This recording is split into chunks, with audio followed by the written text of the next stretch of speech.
원합니다. 지금 우리나라는 전 세계와 더불어서 코로나19와 그리고 폭우로 최악의 상황을 겪고 있습니다. 또 특히 우리 제천 지역도 폭우로 재난 지역이 될 정도로 많은 피해를 입었습니다. 저희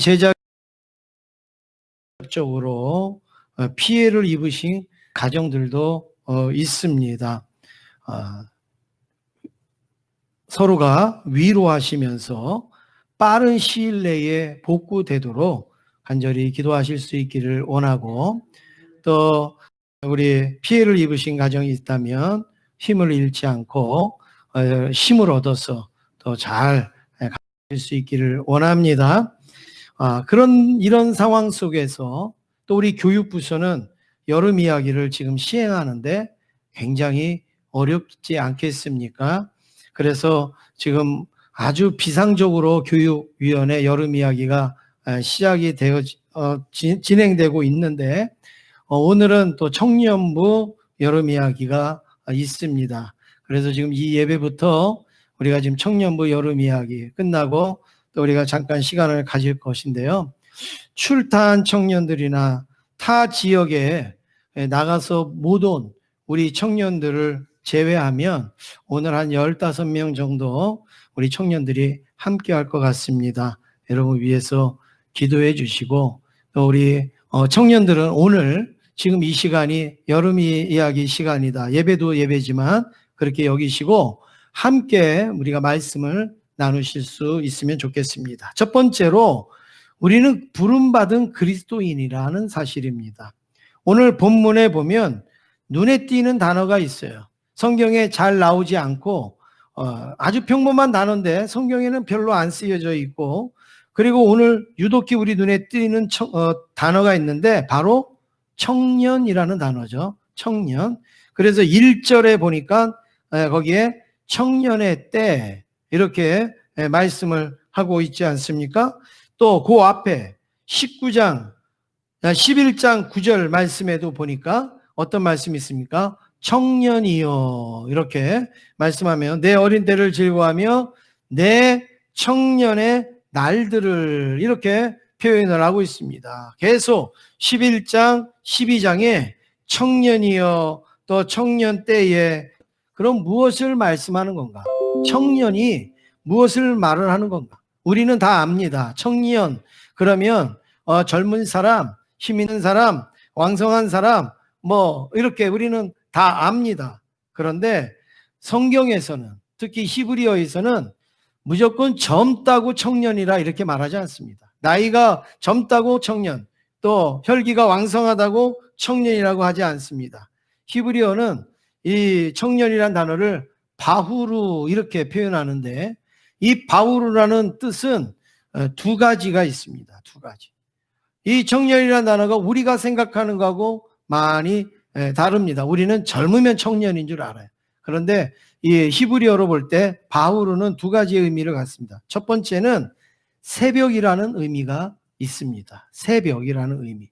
제가 예배 시작할 때 낭송을 했던 시편 110편 3절 말씀에 보면 주의 권능의 날에 주의 백성이 거룩한 옷을 입고 즐거이 헌신하니 누가 나온다고요? 새벽 이슬 같은 주의 청년들이 주께 나오는도다 이렇게 말씀을 하고 있잖아요. 그래서 여기에 보면 주의 청년들이 주께 나오는데 그 주의 청년들이 누구 같다고요? 새벽 이슬 같다. 이 새벽 이슬 같다라는 건 초롱초롱하다, 영랑하다 그런 뜻이 아니에요.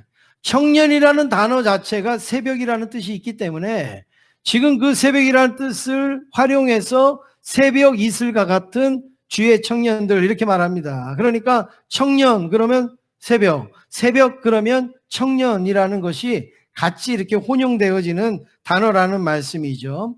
그러면 여기에서 새벽 이슬이라고 할 때 새벽 이슬의 특징이 뭡니까? 아무리 캄캄한 밤이라도 새벽이 되면 그 캄캄함과 어둠을 뚫고 내리는 게 새벽 이슬이에요. 새벽 이슬은 힘이 하나도 없습니다. 새벽 이슬은 눈에 보이지도 않습니다. 어떤 모양이 있지도 않습니다. 그런데 새벽 이슬은 아무리 캄캄한 밤이라도, 아무리 어두운 밤이라도 그걸 뚫고 내려오는 것이 바로 새벽 이슬이라는 것이죠. 그것뿐만이 아니라 새벽 이슬은 한 개, 두 개가 아닙니다. 수없이, 셀 수 없이 많은 그런 그 입자로 되어져 있지 않습니까? 이런 새벽 이슬과 같은 청년들이 이 세상이 아무리 캄캄해도, 이 세상이 아무리 어두워도, 아무리 부패하고 타락했어도 주의 청년들이 세상에 빛과 소금으로 나타난다는 것을 말씀해 주고 있는 것이죠. 힘은 없어 보이고 연약해 보여도 우리는 세상에 하나님의 빛과 소금으로 우리는 부름을 받았고, 그리고 우리는 그렇게 쓰여지고 있다라는 것을 말씀해 주고 있습니다. 그래서 여러분, 청년 그러면 젊은이들, 청년 그러면 이렇게 어린 사람들, 그게 아니에요. 청년은 바로 이렇게 새벽 이슬과 같이 하나님으로부터 빛과 소금의 사명을 받은 사람들. 그 다음에 두 번째로 이 청년이라는 뜻은 택함이라는 의미가 있습니다. 택함. 강인하기로 소문난 특전사나 해병대에 선발할 때에 체력 시험을 보지 않습니까? 체력 시험을 보는데 여러 가지가 있지만 아직 만점을 받을까요? 1분에 100개요? 노보트입니까? 1분에 100개를 하고 1분에 52회 이상 해야 만점이에요. 만점. 물론 30개 해도 됩니다. 20개 해도 됩니다.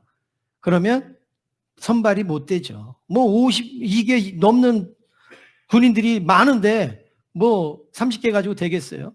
윗몸 일으키는 1분에 몇 개 해야지 만점일까요? 30개요? 항상 이게 내 기준으로 말씀하시면 안 되는 거예요, 이게. 해병대에 지금 입대하는 그 형제들의 그걸로 말씀을 하셔야지. 요즘 좀 바뀌었는지 몰라도 제가 알기로는 58회. 1분에 58회를 해야 만점을 얻는데, 재현이 형제 맞아요? 이제 제대한 지 얼마 안 되니까 알겠죠? 해병대 그렇게 해야지 만점을 맞을 수가 있습니다. 왜냐하면 강한 부대를 만들고 강한 군대를 만들려면 시험이 철저해야, 시험이 강해야 거기에서 선발될 때 좋은 그런 군인들이 나오지 않겠습니까? 세상에서는 선발할 때에 다 이런 걸 봅니다. 체력이 얼마나 되냐, 또 얼마나 아느냐, 얼마나 실력을 갖췄느냐, 얼마나 자격이 되느냐, 이런 것들을 세상에서는 요건으로 갖춥니다. 그러나 여러분, 그리스도 안에서 한번 보세요. 예수님이 제자들을 선택을 할 때 윗몸이 기기를 한 것도 아니고 팔굽혀펴기를 한 것도 아니고 성경 퀴즈를 한 것도 아니고 그리고 찬송가를 시켜본 것도 아니고, 예수님은 제자들을 택하실 때 어떻게 선택하셨습니까? 그냥 택하셨어요. 세상에는 다 조건과 요건을 보는데 제자들을 선택할 때는 그냥 선택하셨어요. 이걸 뭐라 그래요? 은혜로. 은혜로.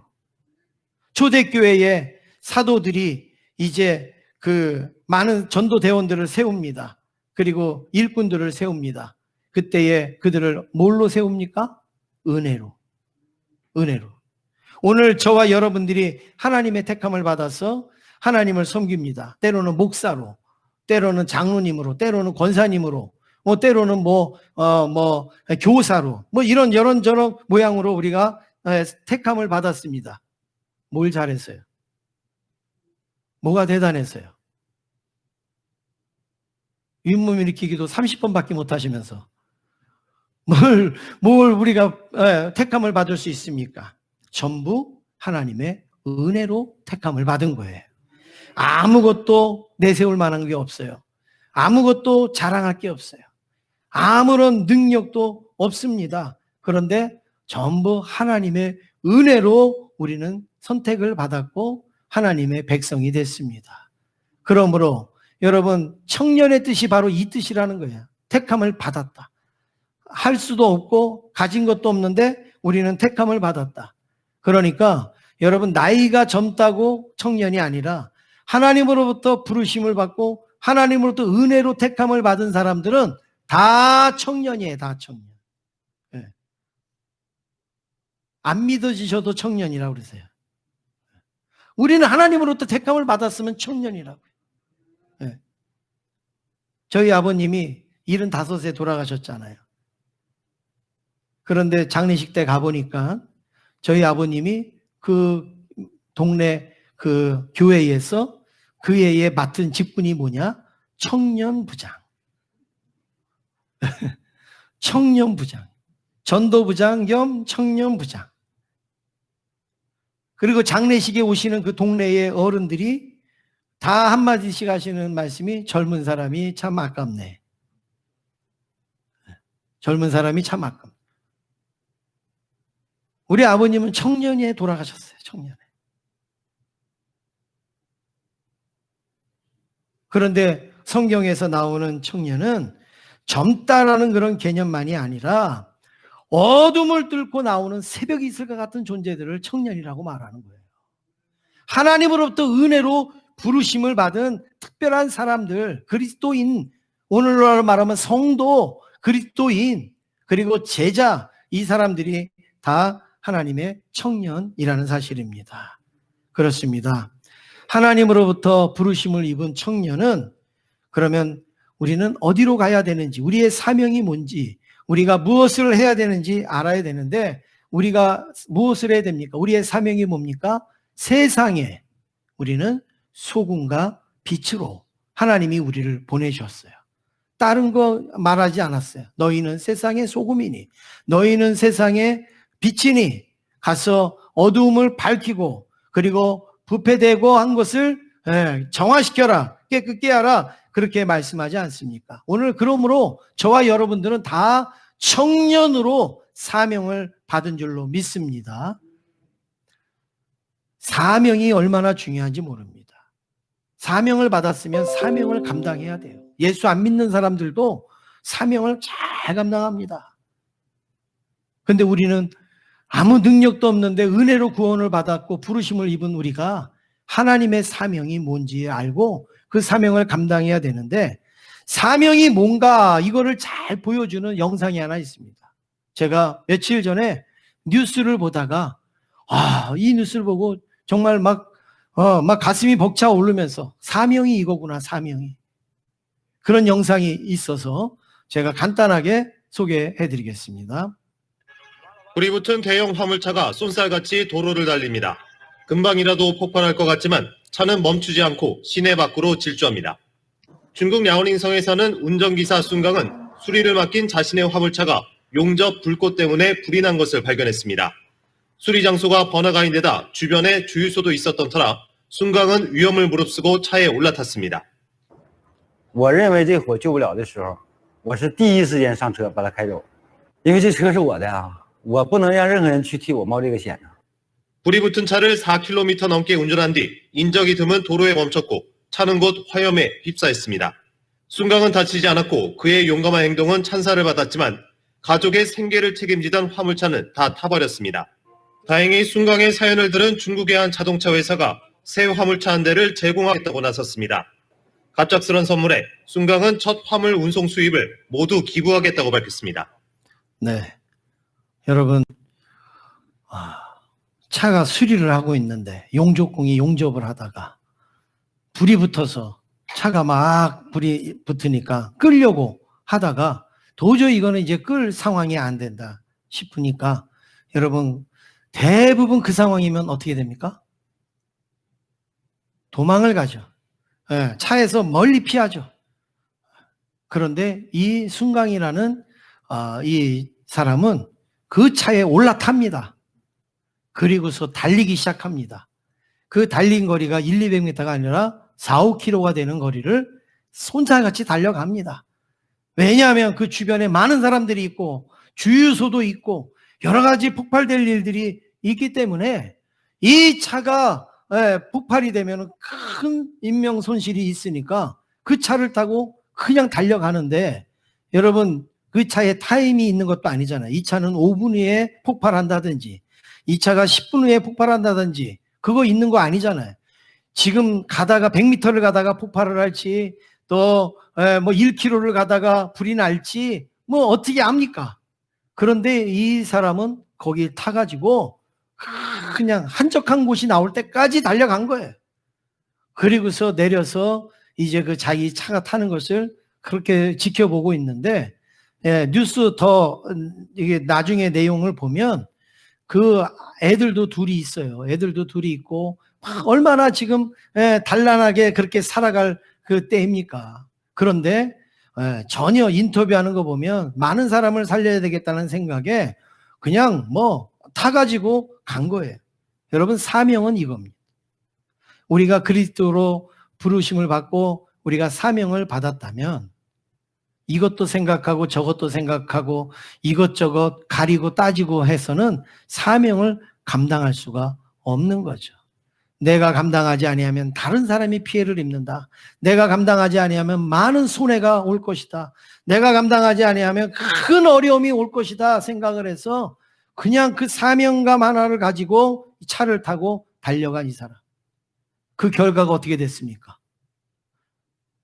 자기가 몰고 간 그 트럭은요, 썩음썩음해. 제가 보니까 뭐 그냥 거의 좀 어디 저기 가야 될 것 같은, 폐차장에 가야 될 것 같은 차 아니었어요? 그런데 아주 최고급 트럭, 그거를 선물로 받지 않습니까? 사명을 감당하면 이런 보상과 이런 은혜가 주어진다는 사실입니다. 사랑하는 성도 여러분, 우리는 하나님의 청년입니다. 우리는 그리스도인입니다. 새벽 이슬과 같은 존재들입니다. 우리가 사명을 감당할 때, 주님 앞에 섰을 때 주님께서 이보다도 더 큰 우리에게 상급과 은혜를 허락하여 주실 줄로 믿습니다. 두 번째로, 공고한 날이 이르기 전에 우리의 사명을 감당해야 되는 것이죠. 1절과 2절 말씀을 한번 같이 읽으시겠습니다. 시작. 너는 청년의 때에 너의 창조주를 기억하라. 곧 공고한 날이 이르기 전에 나는 아무 낙이 없다고 할 해들이 가깝기 전에, 해와 빛과 달과 별들이 어둡기 전에, 비 뒤에 구름이 다시 일어나기 전에 그리하라. 네.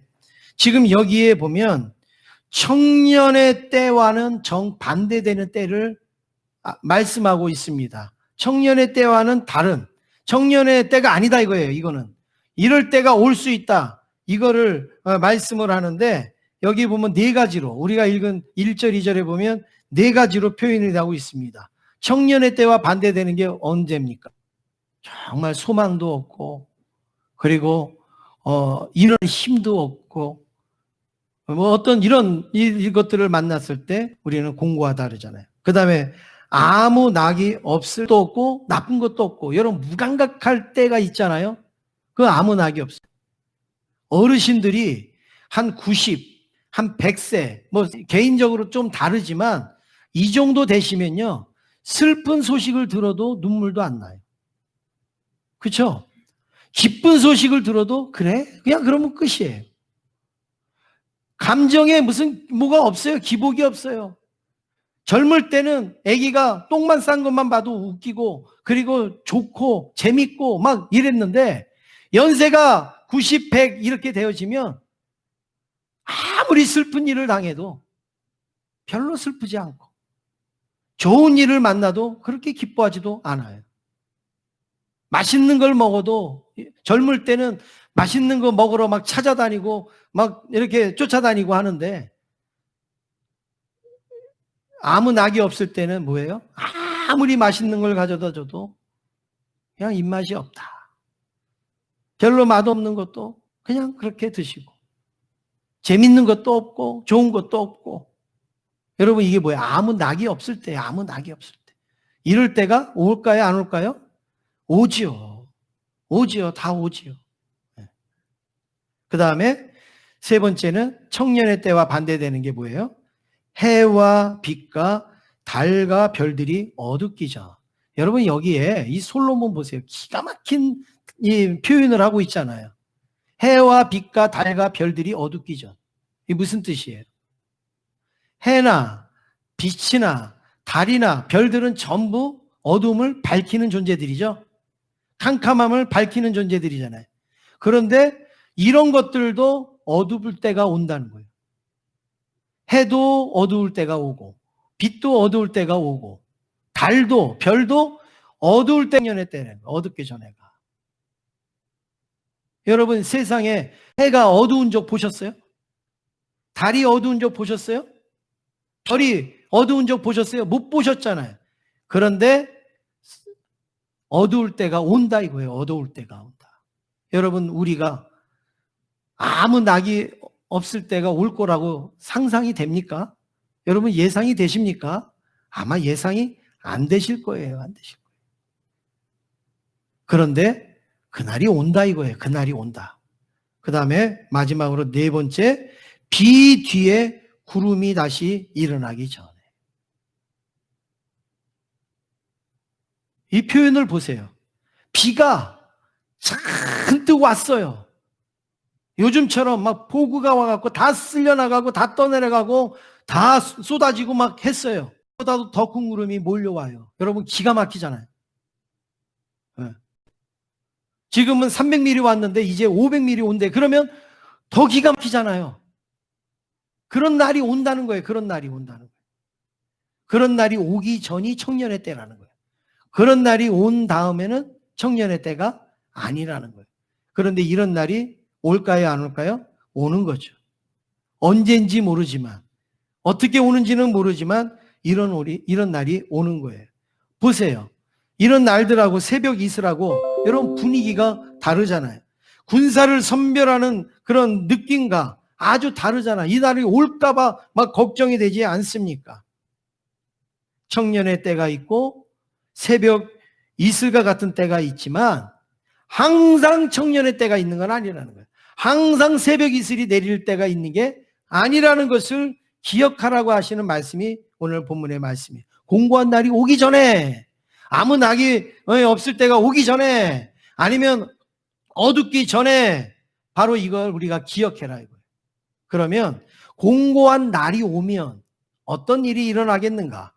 성경에 말씀한 대로 이렇게 공고한 날이 오면 어떤 일이 일어나는가? 3절부터 5절까지 은유적으로, 지금 이걸 표현을 하고 있는데 3절부터 5절까지를 여러분 한번 우리 화면을 보시든 성경을 보시든 보시면서 한번 그냥 이거는 읽기만 해도 이해가 되는 거예요. 뭐 해석하고 뭐 주석을 하고 할 필요가 없어요. 읽기만 하셔도 이해가 되는 건데, 첫 번째로 집을 지키는 자들이 떨 것이다. 공고한 날이 오면 집을 지키는 자들이 떨 것이다. 이게 뭘까요? 집을 어떻게 지킵니까? 칼을 들고 총을 들고 집을 지키죠. 그런데 집을 지키는 자들이 떤다. 그게 뭐예요? 우리의 손과 발이 떨리는 모습을 지금 표현을 하고 있는 거예요. 공고한 날이 오면 숟가락 들기도 힘든 거예요. 숟가락 들기도 막 떨잖아요. 떠시잖아요. 지금 이걸 표현하고 있는 거예요. 그 다음에 힘 있는 자들이 구부러질 것이며, 이제 여러분 힌트를 얻어서 좀 아시겠죠? 이건 뭘까요? 힘 있는 자들이 구부러져요. 뭘 말씀하는 거예요? 허리가 구부러지죠. 네. 허리가 구부러지는 거예요. 알면서 모른 척 하시는 거예요. 몰라서 모르는 거예요. 그 다음에 세 번째로 맷돌질하는 자들이 적음으로 그칠 것이며, 이게 뭘까요? 네? 예. 이 치아가 이제 약해진 그런 모습이죠. 맷돌질, 이게 맷돌질이 잘 안 되는 거예요. 그 다음에 창들로 내다보는 자가 어두워질 것이며, 뭘까요? 그렇죠. 눈이 흐려지는 거예요. 눈이 흐려지는 거예요. 4절에 보시면 길거리 문들이 닫혀질 것이며, 여러분 이게 뭘까요? 빠지는 거예요. 문이 없어지는 거예요. 그 다음에 맷돌 소리가 적어질 것이며, 잘 씹지 못해가지고 소화가 막 안 되는 거예요. 딱딱한 음식, 영양가 있는 음식을 못 드시는 거예요. 그 다음에 새의 소리로 말미암아 일어날 것이며, 새의 소리로 말미암아. 우리 여기 청년 누구 있습니까? 우리 시진아, 새 소리 때문에 깬 적 있어? 없지. 예. 그런데 우리의 연세가 많아지거나 그렇게 되면 새 소리 아니라 아주 조그만 소리에도 깨시잖아요. 그건 뭐예요? 새벽잠이 없어진다. 새벽잠이. 예. 그 다음에 음악하는 여자들은 다 쇠하여질 것이며, 음악하는 여자, 목소리가 꾀꼬리같이 예뻐요. 얼굴도 예뻐요. 그런데 나중에는 그 목소리도 이제 둘이 언니예요? 둘이 동생이에요? 이러잖아요. 그냥 우리 엄마가 그 집 엄마 같고 그 집 엄마가 우리 엄마 같고 연세 드시면 다 그래요. 예쁘던 목소리 여러분 뭐 치장하고 꾸미고 그래봐야 여러분 다 나중에 다 거기가 된다는. 그 다음에 5절에 보니까 높은 곳을 두려워할 것이며, 뭐예요? 작은 것에도 막 두려워지는 거죠. 무서워지는 거예요. 길에서는 놀랄 것이며, 아주 사소한 것에도 깜짝깜짝 놀라는 그런 모습. 살구나무에 꽃이 필 것이며, 이게 뭐예요? 살구나무에 꽃이 피어요. 네? 머리가 휘어진다는 거죠. 백발이 되는 거예요, 백발이. 그 다음에 메뚜기도 짐이 될 것이며, 아주 가벼운 짐도 별것도 아닌데도 아우 이게 무거운 거예요. 이게 힘든 거예요. 숟가락 나중에 드시는 것도 어려워지는 거죠. 그리고 정욕이 그치리니 욕심도 없어져요. 이는 그리고 영원한 집으로 돌아간다. 이게 뭐예요? 영원한 집으로 돌아간다. 우리 인생이 언젠가는 마감을 한다. 그 다음에 마지막으로 조문객들이 거리로 왕래하게 됩니다. 자기의 장례식을 치르게 되는 거예요. 자기의 장례식을. 이 장례식의 주인공은 누구예요? 네, 나의 나. 이 날이 온다는 거예요. 이 날이. 이게 공고한 날이라는 거예요. 이게 공고한 날. 이런 날이 이르기 전에 새벽 이슬처럼 살아라. 이런 날이 이르기 전에 택함 받은 자로 사명을 감당하면서 살아라. 공고한 날이 이른 다음에는 아무것도 할 수가 없는 거예요. 공고한 날이 이르기 전에. 여러분, 건강하십니다. 그래도 내가 생활력이 있을 때 하나님 마음껏 섬기시길 바랍니다. 시간이 없다고 지금 할 이때에 더 하나님을 열심히 섬기시길 바랍니다. 아까 순간처럼 내가 죽을지도 모르는 상황 속에서도 사명을 감당하기 위해서 생명도 바치고자 하는 그런 열심이 저와 여러분에게 있으시길 원합니다. 공고한 날이 와서는 그런 일을 아무것도 할 수가 없는 겁니다. 마지막으로 세 번째, 창조주를 기억하라. 그렇습니다. 여러분, 청년의 때 공고한 날이 이르기 전에 그러니까 공고한 날이 오기 전에 빨리 돈 벌어야지. 공고한 날이 오기 전에 빨리 내가 뭘 해놔야지. 그리고 열심히 살아야지. 그리고 세월을 아껴야지. 지금 제가 드리는 말씀이 그런 내용이 아닙니다. 정말 중요한 게 있어요. 공고한 날이 오기 전에 정말 우리가 해야 될 일이 있는데 그게 무엇이냐? 1절 우리 다시 한번 읽겠습니다. 1절입니다. 시작.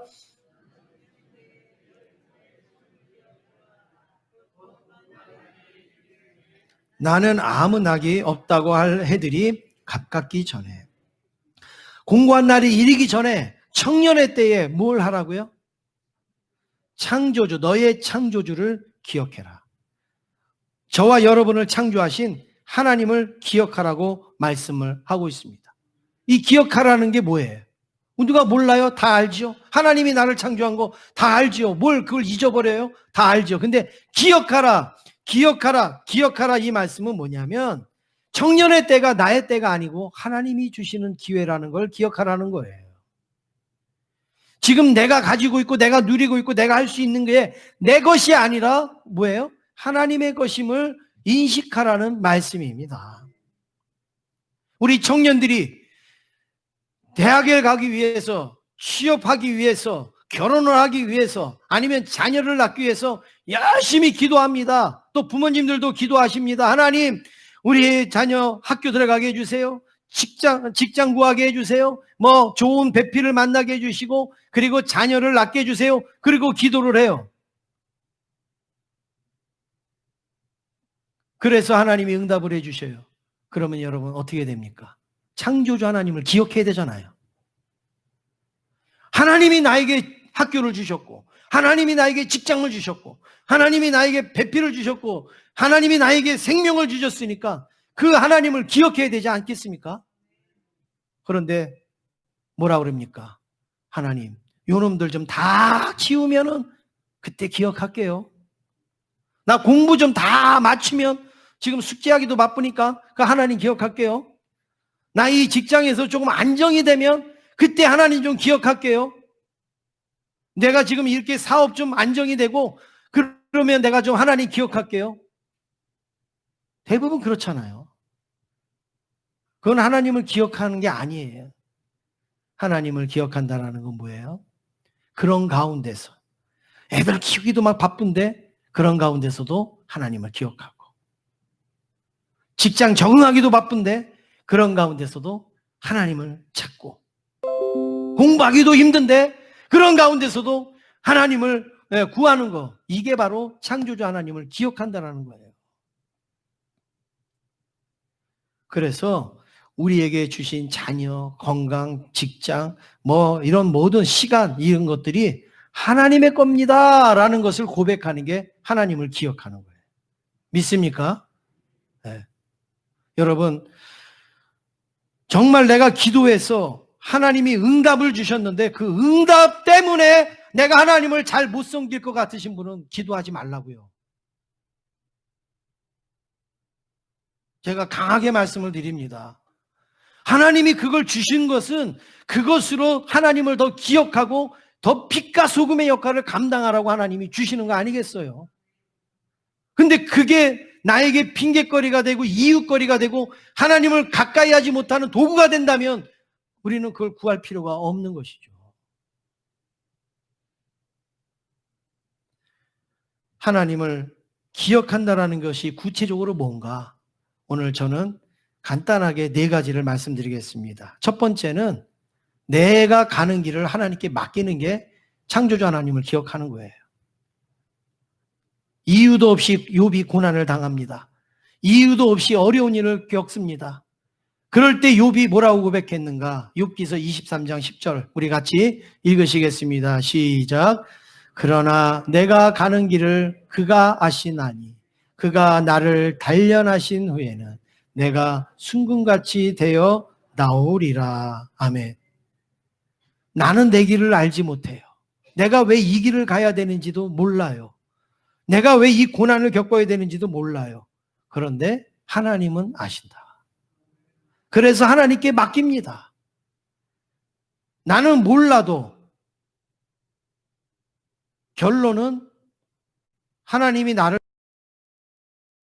살아있어요, 죽어있어요? 살아남아요, 주인공은. 마찬가지로 우리가 가는 길은 몰라요. 그런데 반드시 우리는 하나님이 우리를 승리하게 하실 것이라는 것은 안단 말이죠. 그걸 믿고 맡기는 것이 바로 창조주 하나님을 기억하는 거예요. 그 다음에 2번째는 목자이신 하나님을 부지런히 따라가는 겁니다. 다윗이 그 숱한 고난과 환난과 역경, 정말 여러분, 우리가 이거 정치적으로 한번 생각해 보자고요. 다윗은 한 군대 장관이에요. 군대 장관. 요즘으로도 여러분 생각을 해도 괜찮아요. 한 장관이에요, 군대 장관. 그런데 왕이 죽이려고 달겨들어요. 그럼 왕이 죽이려고 하면 주변에 있는 뭐 여러 사람들이 다 같이 다윗을 안 미워해도 왕 때문에 다 죽이려고 하지 않겠어요? 그러는 가운데서 이 다윗은 하나님을 뭐라고 고백하느냐? 시편 23편 1절에 여호와는 나의 목자시니. 내게 목자로 여기고 하나님만 따라가는 거예요. 목자이신 하나님을 따라가는. 여러분, 이게 창조주 하나님을 기억하지 아니하면 어떻게 이런 일이 일어납니까? 하나님, 나 이것도 부족하거든요. 나 이것도 부족하거든요. 사울이 나 죽이려고 하거든요. 뭐 하거든. 막 이러는데 어떻게 우리가 따라갑니까? 그런데 하나님을 나의 목자로 모시니까 예, 부족함이 없다는 거예요. 그 다음에 세 번째로 무슨 일이 있어도 기도로 사는 사람. 창조주 하나님을 기억하는 사람이에요. 나 하나님을 기억합니다. 나 창조주 하나님을 기억합니다. 그러는데요. 이러면 이래서 기도 못하고 저러면 저래서 기도 못하면 그게 창조주 하나님을 기억하는 거냔 말이에요. 다니엘이 어떻게 했습니까? 왕 외에 다른 신이나 대상에게 절을 하면 기도하면 그러면 사자굴에 넣겠다는 걸 다니엘은 알았어요. 알았음에도 불구하고 다니엘서 6장 10절에 보니까 뭐라 그래요? 자기 집에 돌아가서는 윗방에 올라가 예루살렘을 향한 창문을 열고 어떻게 했다고요? 어떻게 했어요? 기도했는데 더 중요한 게 있어요. 전에 하던 대로. 그러니까 다니엘은 전에도 기도했던 사람이에요. 그런데 이 환란이 와서도 똑같이 기도하고 있다. 뭐 기도했다 이건 뭐 우리가 다 아는 거예요. 중요한 거는 전에도 기도했다. 그런데 지금 더 어려운 일이 왔어요. 그런데도 기도한다. 어떤 일이 와도 무슨 일이 있어도 기도의 양이나 기도의 질이나 기도의 내용이 바뀌지 않은 사람. 이게 창조주 하나님을 기억하는 사람이죠. 마지막으로 네 번째. 모든 것이 하나님의 은혜입니다. 고백하는 사람. 이게 바로 창조주 하나님을 기억하는 사람이에요. 고린도전서 15장 10절에 사도 바울이 자기에게 주신 이게 너무 큰 거예요. 처음에는 사도 꼴찌로 시작했는데 나중에 보니까 이 사도들을 지도하는 입장에 됐어요. 그러니까 너무 감사하잖아요. 그러면서 고백한 게 바로 10절인데 함께 읽겠습니다. 시작. 그러나 내가 나된 것은 하나님의 은혜로 된 것이니 내게 주신 그의 은혜가 헛되지 아니하여 나옵니까 여기에? 사도 바울이 수고했어요. 내가 더 많이 수고했어요. 다른 사도보다 더 많이 수고했어요. 그거 알아요 자기도. 그런데 수고할 수 있었던 것도 하나님의 은혜다. 네.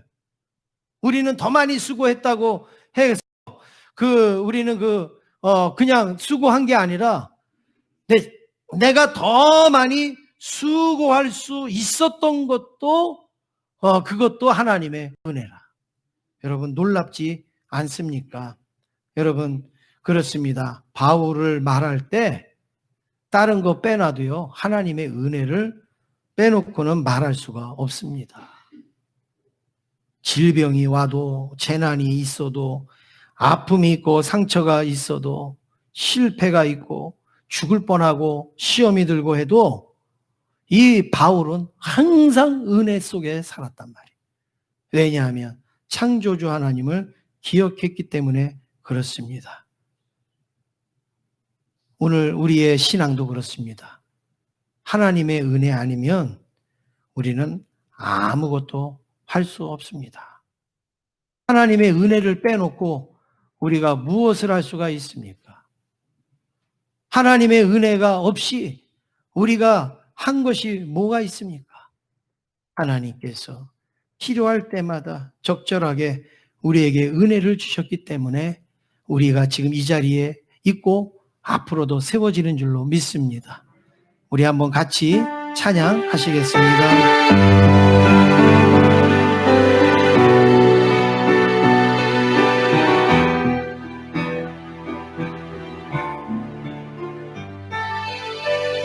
하나님의 은혜를 기억하고 생각하면서 함께 찬양합니다. 은혜 아니면